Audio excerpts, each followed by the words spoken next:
ఇదే చంద్రబాబు నాయుడు గారు ఈ 2 సంవత్సరాలు తిరక్క మునిపి మనం 5 ఏళ్లలో 3,31,000 కోట్లు అప్పు చేస్తే ఈయన 2 సంవత్సరాలు తిరక్క తలికే 3,52,000 కోట్లు తాను చేసిన గ్రాస్ అప్పులు, తాను చేసిన కమిటెడ్ అప్పులు ఏకంగా 3,52,000 కోట్లు దాటాయి.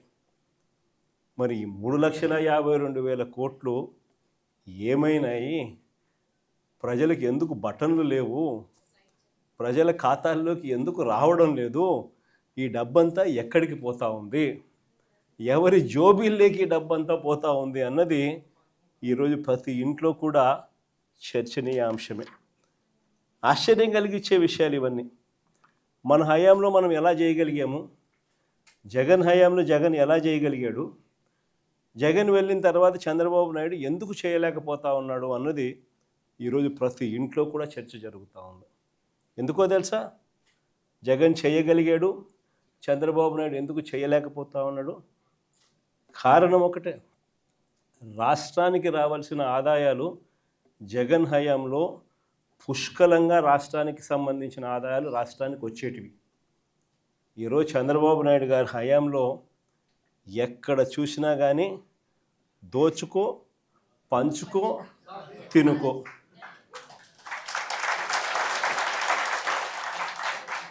రాష్ట్రానికి సంబంధించిన ఆదాయాలు రాష్ట్రానికి వచ్చే పరిస్థితే లేదు. రాష్ట్రానికి సంబంధించిన ఆదాయాలన్నీ కూడా వీళ్ళు దోచుకోవడానికి, వీళ్ళు పంచుకోవడానికి, వీళ్ళు తినుకోవడానికే సరిపోతూ ఉన్నప్పుడు రాష్ట్రానికి సంబంధించిన ఆదాయాలు రాష్ట్రానికి రానప్పుడు ఇక రాష్ట్రం పరిస్థితి ఏమిటి? ఇదే పరిస్థితి. ఎక్కడ చూసినా ఈరోజు కనిపించేది ఏమిటి? Liquor mafia. ఎక్కడ చూసినా లిక్కర్ మాఫియా. ఏ గ్రామంలో చూసినా బెల్ట్ షాపులు. 1 కాదు, 2 కాదు, 3 కాదు, 4 కాదు. మళ్ళీ పోలీసుల దగ్గరుండి ఆ బెల్ట్ షాపులు అమ్మించే కార్యక్రమం. ఆ బెల్ట్ షాపులో ఎక్కడా కూడా ఎంఆర్పి రేటుకి అమ్మరు.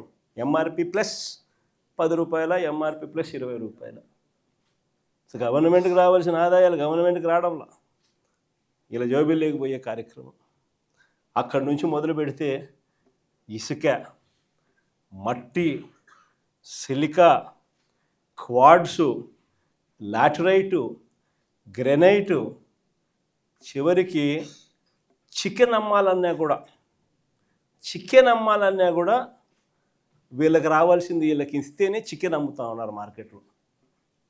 అదర్వైజ్ చికెన్ కూడా అమ్మించడంలా చాలా నియోజకవర్గాలు ఆ స్థాయిలో దోచుకుంటూ ఉన్నారు.